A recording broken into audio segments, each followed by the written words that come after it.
On 2K Sports, from the attire to the food, the players' jerseys, tonight a celebration of the Latin culture. In this game, we'll see the Minnesota Timberwolves going up against and nothing tips off a broadcast like getting the lowdown from the sidelines. And we've got David Aldridge there. Well, James Harden is both famous. No doubt, David, he is one of the best. Thank you. And at one point, seems like ISO basketball was falling out of favor, Bill, but the Rockets have made a cornerstone of their success, that very thing. True. For the regular season. And right, for the and then it early changes, rounds. doesn't it? Right? Yeah, I do wonder if it's like the run and shoot with football, where it's this... You don't trust it, maybe? You don't trust it? Yeah, it's for the regular season. You're playing a team once. They don't have time to scout it for a bunch of weeks, but... You know, when you get to the playoffs and you're playing the same team 7 times. Scouting gets better. Yeah, and players, you just played it 2 nights ago. You did play it against the same offense. You pick up little tricks. And I really wonder if you can win 4 straight rounds doing it. And the starting lineup for the Timberwolves. Big Daddy is out there with Russell. Then it's Karl Anthony Towns. Then it's Johnson. And it's Okogie in at the small forward position. And for the Rockets, Harden and Gordon are out on the wing.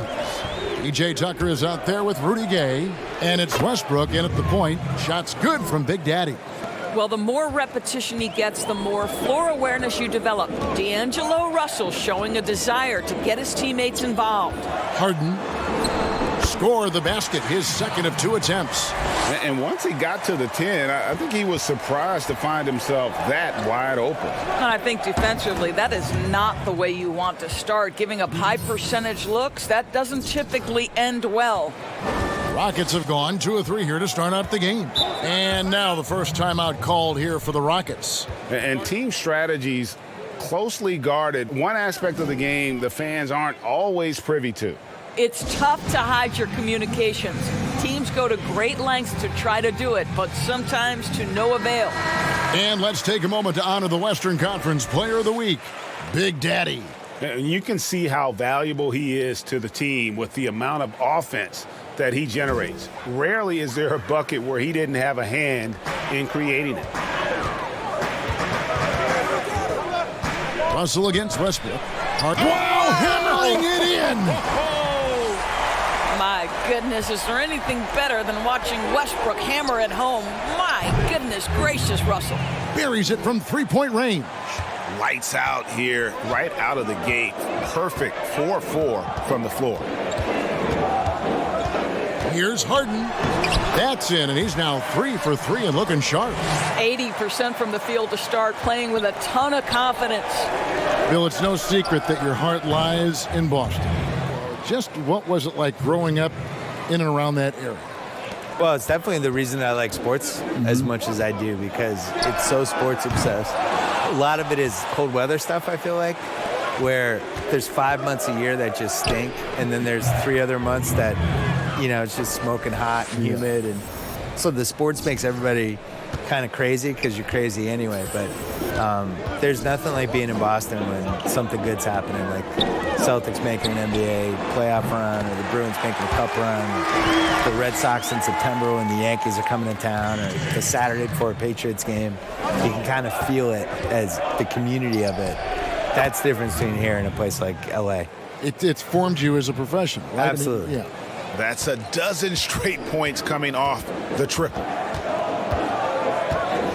For 3, Westbrook. That shot, no good. The Timberwolves go the other way with it. Last time they met was in Minnesota. And the last time these two met, they were able to get a big win because of that bench production. Second unit might be a factor in this one as well. Certainly something to keep an eye on. We'll see how the rotations go this time out. Every night it seems to be different. And this is the game plan for him. He's a big part of their floor spacing. And right now, Greg, he is doing a great job delivering for this team. Productive and efficient. Here's Harden. Up and in for the basket, number 4. That makes him 4 for 5 now. Pretty much all of their buckets coming from inside the paint now. Got that one up quick. And now it's 27 points for Big Daddy. And they're getting their points now almost exclusively from the triple. 4 of their last 5 makes are from beyond the arc. Here's Westbrook. That misses off the backboard. Not really his best quarter as far as scoring. Let's see if he can eventually get back on track. Defensively, giving up far too many open rhythm looks. Minnesota shooting their first foul shot of the night. And on the season, they're hitting about 76%, which is a decent rate. Rockets trailed by 19. Bill, do you ever think we're going to eliminate conferences in the NBA playoff seeding? I think that they would have done a 16-seed no-conference playoff format years ago. I think they're really worried about the travel, though. And they've looked at it, and they've really studied it, and they've looked at the effects of, let's say Boston plays Portland in round one, and you're flying 3,100 miles or 3,200 miles in 3 time zones and all that stuff, and it's a 2-2-1-1-1 series. What is the effect on the team if it goes 7? I think they're really afraid of it. I wish they did it. I don't like the conferences.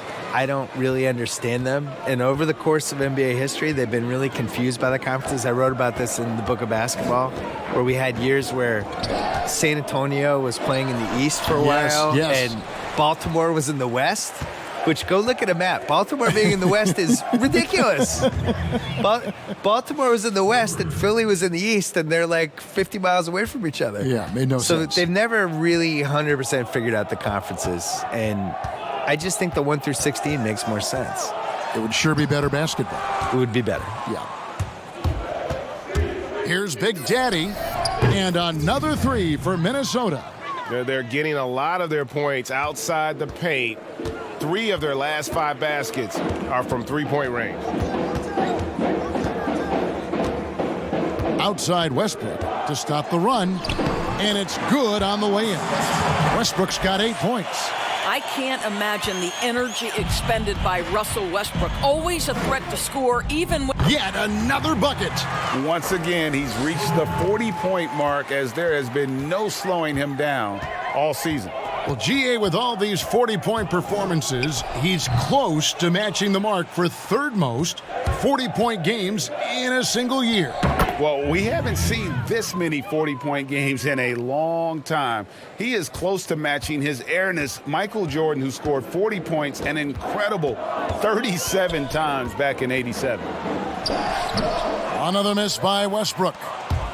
And so it's Johnson who brings the ball up for Minnesota. They defeated the Pelicans in their last game. And in that one, the offensive execution made the difference. They found and exploited the mismatch repeatedly. Well, it was certainly a game that their analytics people had to love breaking down. I thought they exposed every weakness in the defense. Bill, when it comes to opinions on Russell Westbrook's game, people have a lot of different points of view. What's your thought? I mean, there's never been a more polarizing player in this generation than him. And I didn't think he was the MVP 2 years ago. I actually thought he was a little underrated last year. I voted for him for second team All-NBA because he just plays hard every single night. And he's frustrating. And he's going to do 7 things in a game that you don't like. And he takes too many shots. And he's hard to play with.